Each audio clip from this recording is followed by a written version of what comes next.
système scolaire a été conçu pour vous apprendre à être un employé. Quand on y pense, en fait, l'école ne vous apprend absolument rien sur vous, mais tout sur rien. Il a dit au moment où je te paye, tu penses comme un employé. Il a dit c'est ça le piège. Les entrepreneurs travaillent gratuitement.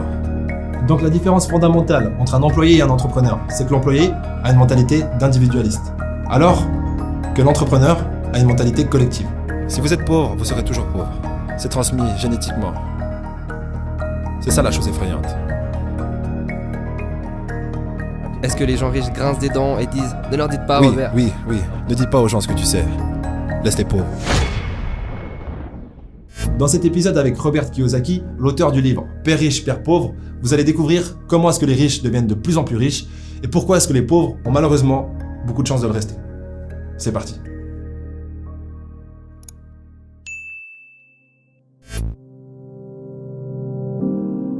Donc j'étais à Hawaï, j'avais 9 ans. Mon père était directeur pédagogique, vous savez, avec un doctorat. Un homme très intelligent, un mec bien.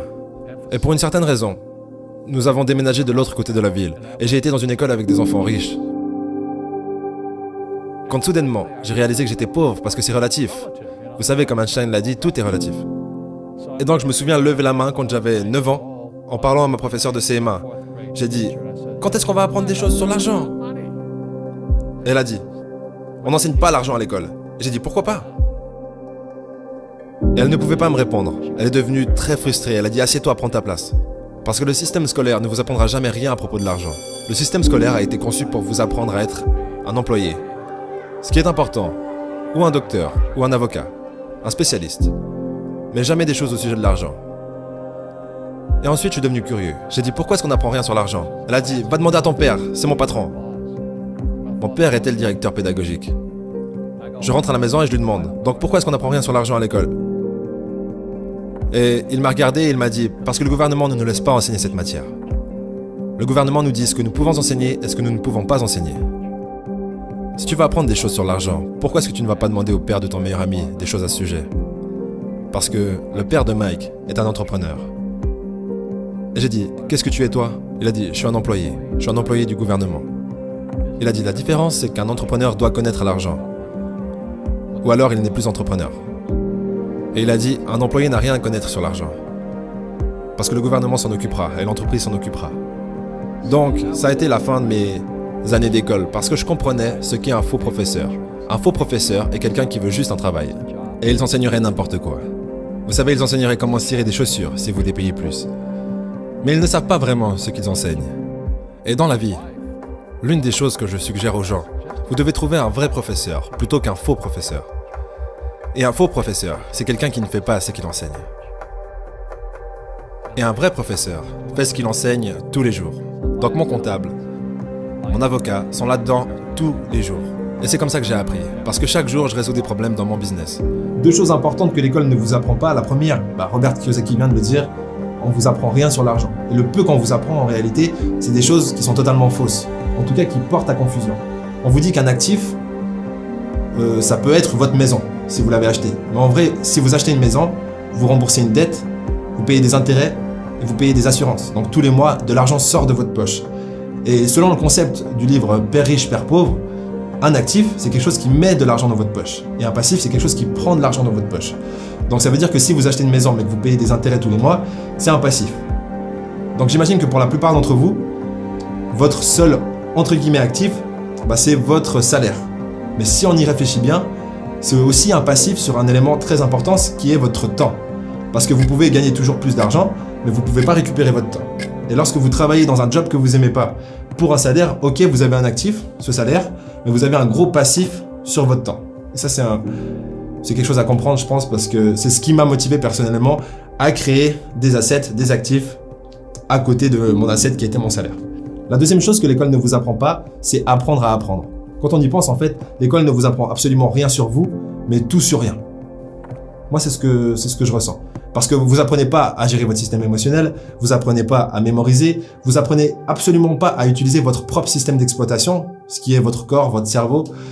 Et du coup, c'est assez aberrant. Comment est-ce qu'on pourrait faire un bon travail en tant qu'individu si on se connaît pas ? Et du coup, l'école devra répondre à cette question. Mais malheureusement, j'ai pas encore de bonnes propositions à faire, donc on va juste continuer le débat.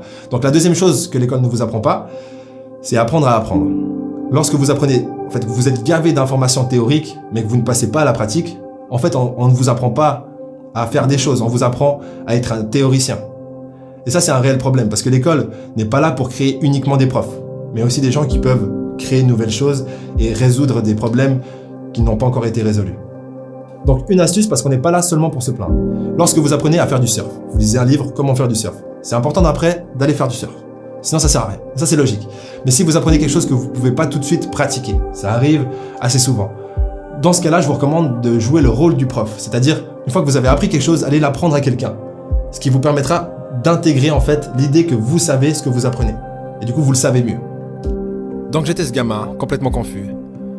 Mais j'ai suivi le conseil de mon père et je suis lentement allé au bureau du père de Mike. Et finalement, avec de la persévérance, mon père riche a commencé à m'enseigner des choses sur l'argent, à une condition. Et cette condition, c'était qu'il ne me paierait jamais. Il a dit au moment où je te paye, tu penses comme un employé. Il a dit c'est ça le piège. Les entrepreneurs travaillent gratuitement. Mais vous savez, malheureusement, les pauvres, comme ça l'était dans la Bible, je ne suis pas vraiment religieux, mais les pauvres seront toujours parmi nous. Parce que ça commence là-haut. C'est dans leurs mots. Et les mots deviennent de la chair. Parce que les riches, les pauvres, la classe moyenne, la pauvreté commence par une attitude fondamentale. Mais quand ils disent « je ne peux pas me le payer » ou « je ne peux pas faire ça », ils s'enfoncent. Ils deviennent ce qu'ils disent. Les gens pauvres disent « je ne peux pas me le payer, je ne peux pas faire ça, je n'ai pas le temps ». Parce que c'est une échappatoire. C'est une échappatoire. Vous voyez ce que je veux dire? C'est plus facile de dire « je ne peux pas me le payer » ou « je suis trop fatigué, je ne peux pas aller à la salle ». Quand vous savez que vous pouvez aller à la salle. Mais non, je ne peux pas. C'est vrai. Et votre père riche disait quoi au lieu de « je ne peux pas me le payer ».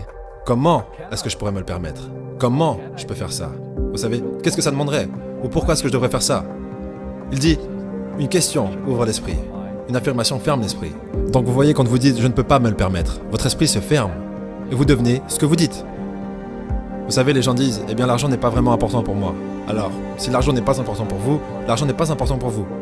Je veux dire, tu vois ce que je veux dire? Je m'en fiche de l'argent. L'argent s'en fiche de toi. Vous savez, les mots deviennent de la chair. Oh, je ne serai jamais riche. Ou le préféré, les riches sont égoïstes. Ce sont les pauvres qui sont égoïstes. Si vous y pensez. Parce que pour être riche, vous devez donner quelque chose. Je dois produire des livres ou des jeux. J'achète des biens immobiliers, je fournis des logements. Je crée des emplois et tout ça. C'est pour ça que je suis riche. Mais les gens égoïstes ne produisent rien.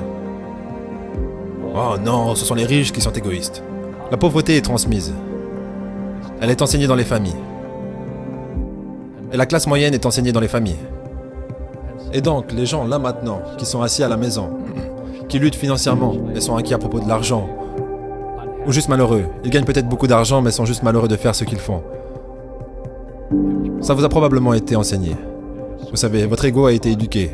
Trouver un travail, travailler dur, ou vous ne serez jamais riche, ou les riches sont méchants, ou peu importe. Et avant que vous changiez votre état d'esprit, l'argent ne vous aidera pas. C'est juste. Et on voit ça avec les gens qui gagnent à la loterie. Les gens qui gagnent plus d'argent, ils ont toujours les mêmes problèmes. Parce qu'ils ont cette âme d'homme pauvre. Exact. Si vous êtes pauvre, vous serez toujours pauvre. C'est vraiment difficile pour les gens de le comprendre. Oui, l'argent disparaîtra aussi vite que ça. Juste comme la plupart des athlètes professionnels, vous savez, ils gagnent des millions de dollars. Et quoi, 65% d'entre eux sont en faillite 5 ans plus tard. C'est parce qu'ils viennent de familles pauvres. Maintenant, vous leur dites ça, et elles sont très en colère contre vous. C'est la faute des riches. Vous m'avez dépouillé. Le gouvernement m'a dépouillé. Mais malheureusement, ce que M. Lipton disait, c'est transmis génétiquement. C'est ça la chose effrayante. Comparons rapidement la différence de mentalité entre la mentalité d'un employé et d'un entrepreneur. D'ailleurs, il n'y a pas de critique ou de jugement. C'est juste des mentalités différentes, et je trouve que c'est bien de savoir dans quelle case on se trouve pour pouvoir se déplacer ou apprécier l'endroit où on est en pleine conscience.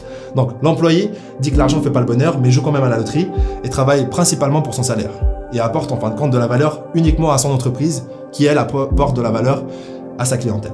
Ce qui est quand même minime. Du coup, ça peut être récompensé par un salaire, mais ça ne va pas pouvoir être extraordinaire. Tandis qu'un entrepreneur, lui, pense à la création de valeur. Donc il pense d'abord aux autres, puis obtient des revenus par rapport à sa capacité concrète, donc pas théorique, à apporter de la valeur sur le marché et à résoudre des problèmes pour ses clients.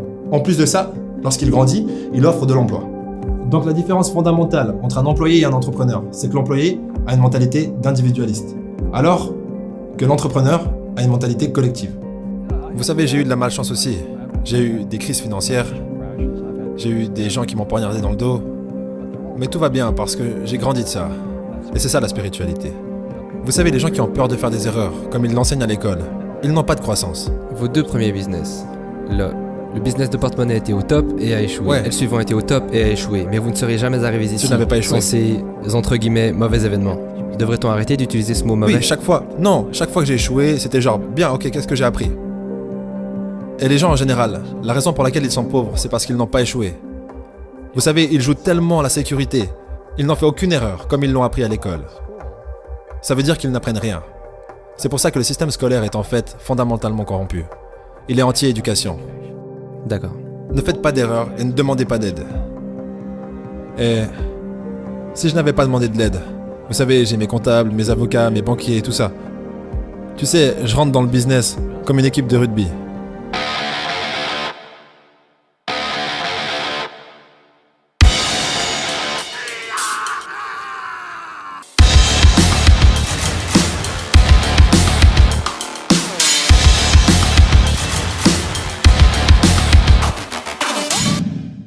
C'est boum, boum.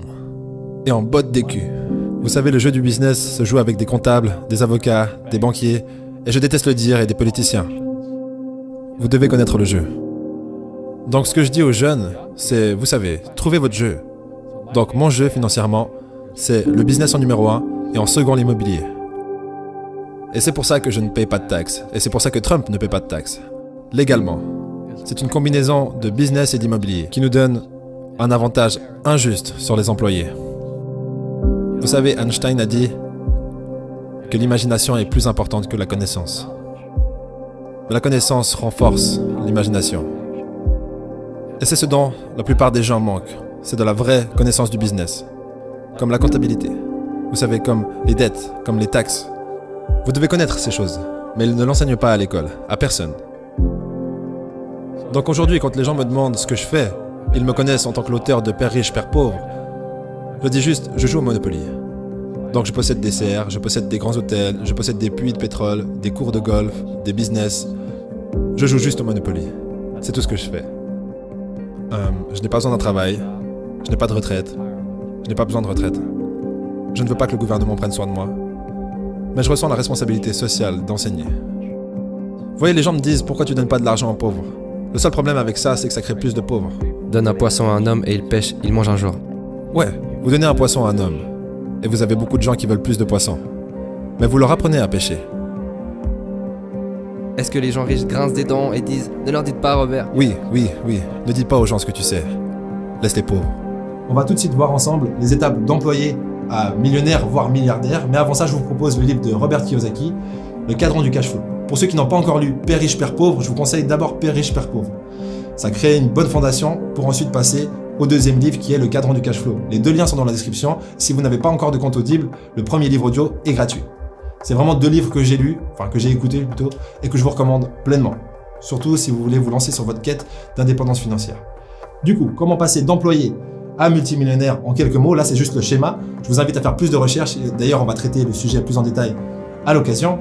Mais en quelques mots, vous êtes employé. Numéro 1, il faut avoir le courage d'investir le peu de ressources que vous avez, donc le peu de temps que vous avez en dehors des heures du travail et votre salaire pour vous lancer dans une idée business. Il faut échouer. 1, 2, 3, 4, 5, 6, 7, 10 fois pour ma part. Et lorsque vous trouvez une idée qui fonctionne, là il va falloir automatiser votre façon d'offrir le service ou le produit et de recevoir l'argent en retour. Soit vous automatisez informatiquement, soit vous déléguez à d'autres êtres humains qui peuvent faire votre travail à votre place aussi bien que vous. D'ailleurs ça c'est un challenge, peu importe.